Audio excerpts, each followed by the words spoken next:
देशाचे नेते आदरणीय पवारसाहेब, व्यासपीठावर उपस्थित असलेले राजमाता अहिल्यादेवी होळकरांचे वंशज आदरणीय भूषणजी होळकर,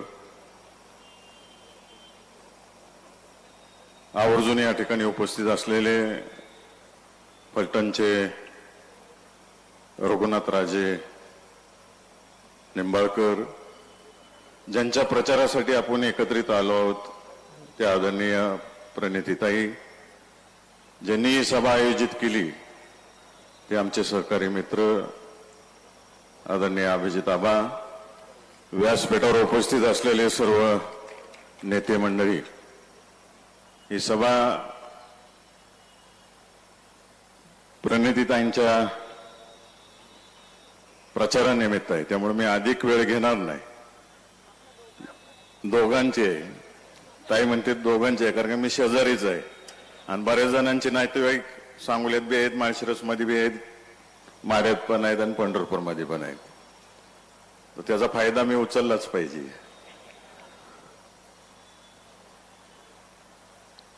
पाच वर्षापूर्वी निवडणुकीच्या धामधुमीच्या आधी जत्रा भरली होती आणि त्या जत्रेमध्ये तंबूवाल्याने तंबू लावला होता. त्या तंबूच्या बाहेर बोर्ड लिहिला होता, रुपयात देव बघा, प्रत्यक्षात साक्षात देव बघा, एक नाही दोन दोन देव बघा.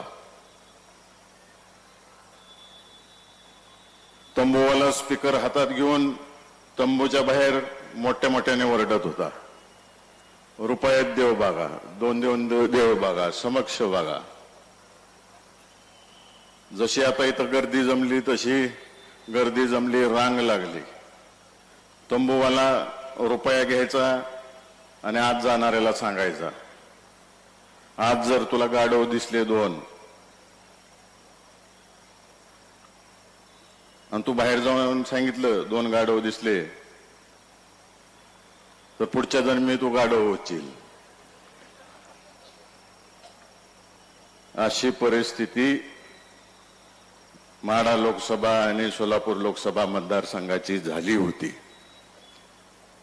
आम्हाला वेळ आली गाढवाला सुद्धा देव म्हणण्याची आणि ती चूक करून बसलो आम्ही.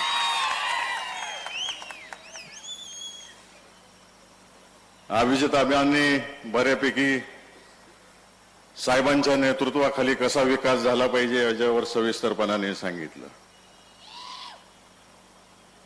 प्रणितीताईंना मी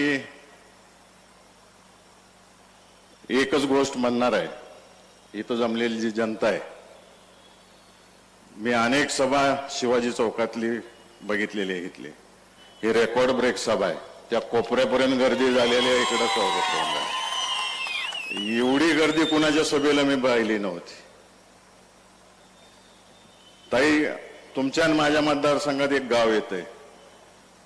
आदरणीय शिंदे साहेबांनी जेव्हा बोरामणीला एअरपोर्ट करायचं ठरवलं, दादा पालकमंत्री होते, दादांनी सुद्धा सोलापूर जिल्ह्यात एक जागा शोधून ठेवली होती, मेंढापूरला.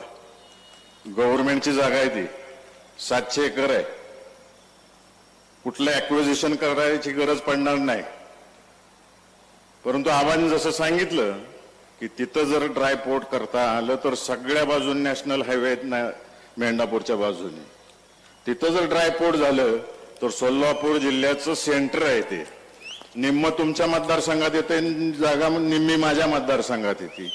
आपण दोघांनी जर ताकद लावली आणि त्या ठिकाणी ड्रायपोर्ट झालं तर सोलापूर जिल्ह्यातला शेतीमाल आपल्या देशात कुठेही पाठवता येईल. त्या तिथनं पहिलं काम काय राहील आपल्या दोघांना, तर ते राहील.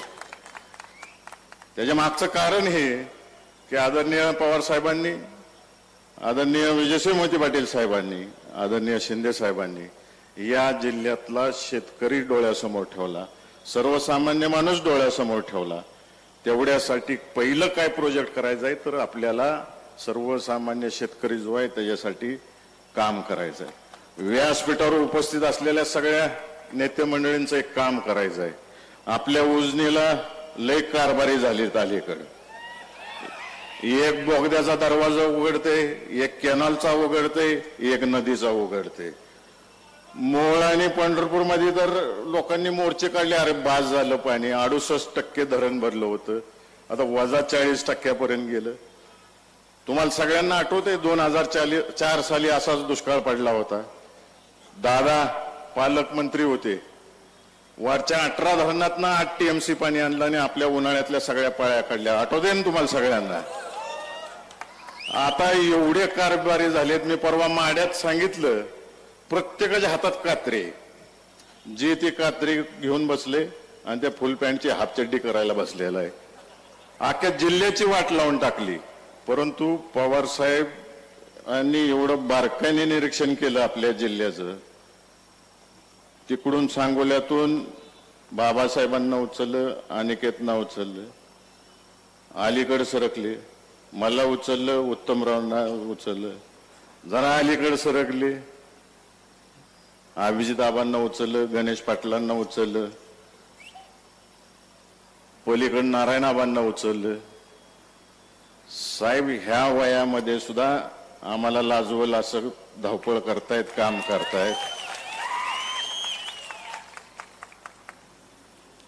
आता साहेबांच्या विचाराचा, विजयसिंह मोहिते पाटील साहेबांच्या विचाराचा, सुशीलकुमार शिंदे साहेबांच्या विचाराचा सोलापूर जिल्हा आम्हाला जेवढी नावं घेतली या सगळ्यांना पुढे सरकायचं आहे आणि अक्कलकोट पर्यंत ही वारं न्यायचंय.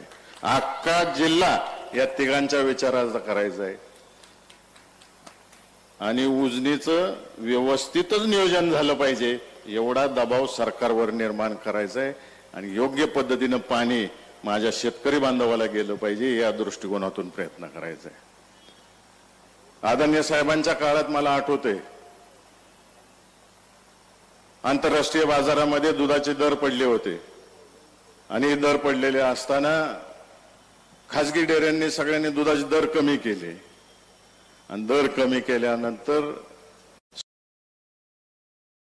आर्थिक संकटात यायची वेळ आली होती. कारण का जोडधंदा फक्त हा दुधाचा आहे.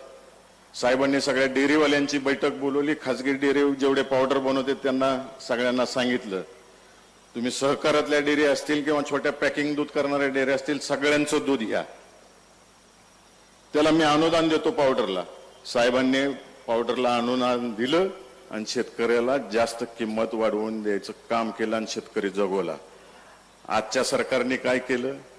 अनुदान 5 रुपये जाहीर केलं, 14 अटी घातल्या.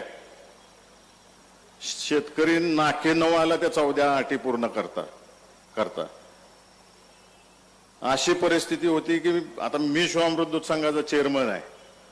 मी बघितलंय एक वेलांटी चुकली की ती अर्ज बाद.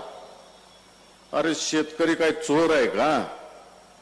एवढी शिक्षा. साहेबांनी एका सहित अनुदान दिलं, इकडे शेतकऱ्याच्या खात्यात जमा झालं. याला जाणता राजा म्हणतात. ही तर सगळी मारवाडी आपल्याच खिशातलं काढून आपल्याला द्यायला लागलेत त्या GSTच्या माध्यमातून. बारक्यातला बारका शेतकरी म्हणलं तरी त्याला लाख रुपये खर्च येतोय खताला आणि 18% GST, 6,000 रुपये अनुदान देतात आणि 12,000 परत आपल्या खिशातनं काढून घेतात. अशी परिस्थिती आहे. हे सगळं जर संपवायचं असेल तर आपल्या सगळ्या जनतेला पवार साहेबांचा विचार पुढे न्यायला लागतोय आणि येणाऱ्या इलेक्शन मध्ये साहेबांच्या मागे खंबीरपणाने उभं राहायला लागतंय आणि प्रणितीताईंना पंजा या चिन्हावरती आणि मला तुतारी घेतलेल्या माणूस या चिन्हावरती येणाऱ्या 4 तारखेला बटन दाबून निवडून द्यायला लागतंय. 7 तारखेला 4 ला काउंटिंग आहे, 100% आहे. आणि प्रणितीताईंसाठी एक काम करायचं आहे आपल्याला सगळ्यांना. आपल्याला काय पाठवायचं आहे, कुठं पाठवायचं आहे? धन्यवाद. जय महाराज.